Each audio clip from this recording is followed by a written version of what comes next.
because of the way the scene was and the way it is, it's taken a while before an amount of urban sounding artists can come to the forefront. Now it's primed for that. It's been playing on the radio, it's playing in the club, it's been celebrated. It's Lemar here. Check out my interview on ADTV. It is what it is.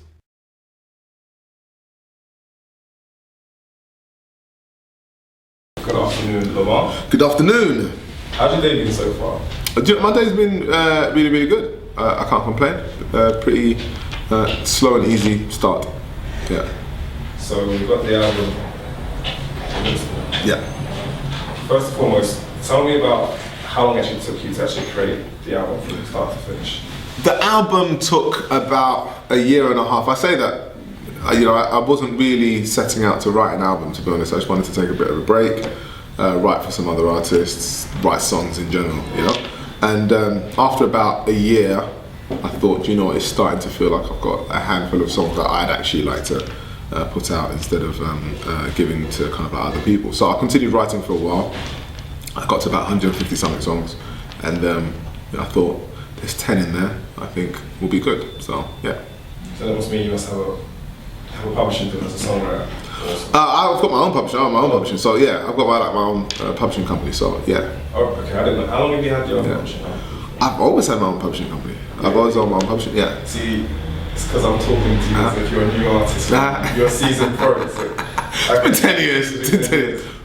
So in the last 10, 12 years, what do you feel has changed dramatically in terms of like the actual music business, the way people actually put out their music and the way they engage with fans?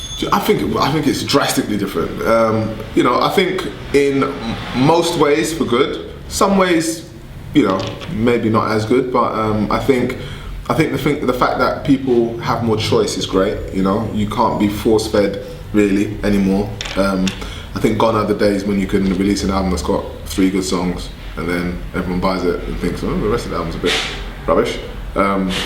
Because of things like iTunes, you can go and listen to your stuff before you get it. So I think that's really, really great.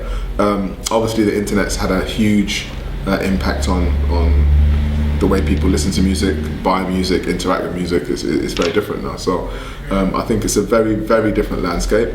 And like I said, there's a lot of positives to that. A lot of positives, yeah. So Invincible's on your own label. Yeah. Okay. Well, why did you choose to go on the independent route as opposed to stick with a major? Because I wanted to try it. I'd released 5 albums with Sony, so I'd seen the whole deal through, and I, either had the option to go and look for another deal, or try my hand at putting it out myself as well. I would definitely say, I'm enjoying the learning process, the learning curve. I know a lot of kind of like the producers who are making some great songs out there at the moment.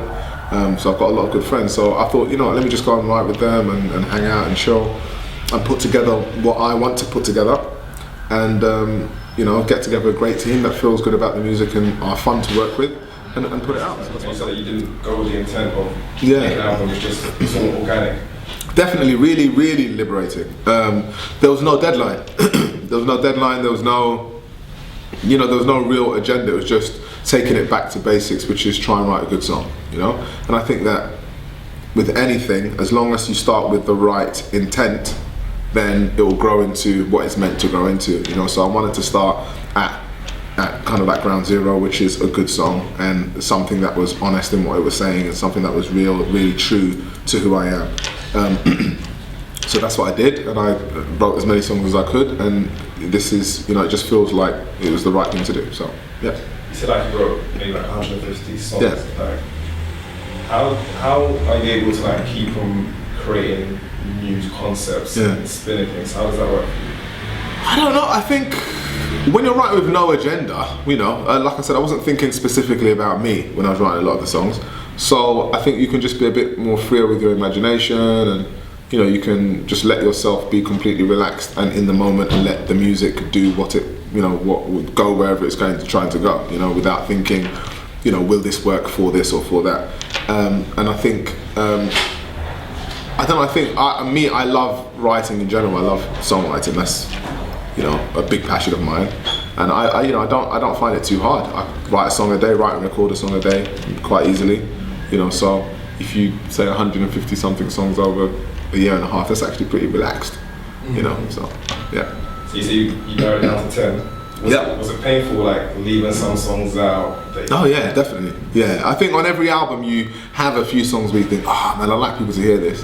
But by the time you move on to the next album and you write another set of songs, then you kind of just put the other ones, the old ones, to one side.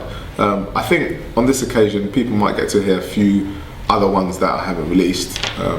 Just, I don't know, either as like remixes. Yeah, remixes or giveaways, just a bit of love to the fans, you know. Yeah. So you're wearing multiple hats then, you know, you have your own publishing, you have your own label, you're still an artist and you're still a performer. Yeah. How do you manage that then? I have no idea how I'm managing it. I'm falling apart at the seams. No, you know what? It's like I said, it's the challenge. I did the artist thing, obviously, like I said about the publishing, I've always said that, but I was doing the artist thing for the last, 10 years or so. And I don't know, I just thought the challenge of releasing on my own label, the challenge of trying to move things internationally, and the challenge of going around England again, on a different learning curve, was just very appealing. It was either that or just, releasing a record and just go back into the cycle of things. And like I said, I've got really knowledgeable people around me, really, really good friends, and it's just a really good team to work with. So I don't know, for me, it's not necessarily about the immediate reward. It's more about the journey, the learning curve, and a year down the line, 6 months down the line, 2 years down the line, was it fun? Yeah, you got some shows coming up. Yes. How excited are you to get back on the road? I'm mega excited to get back on the road. I cannot wait. The last tour I did was, I think, in 2009 or 10.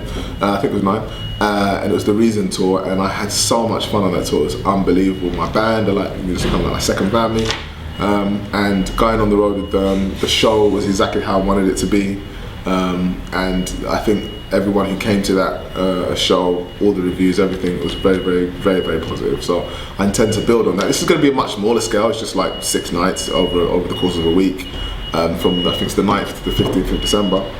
But I just really intend to recapture that energy. It's going to be very energetic on stage. It's not going to be all about the new album. It's going to be old songs and new ones, from, I don't know, If There's Injustice, Dance With You, all of them, and bring it up to date with this current album. So I really hope to see some people out, and we're going to have a lot of good fun.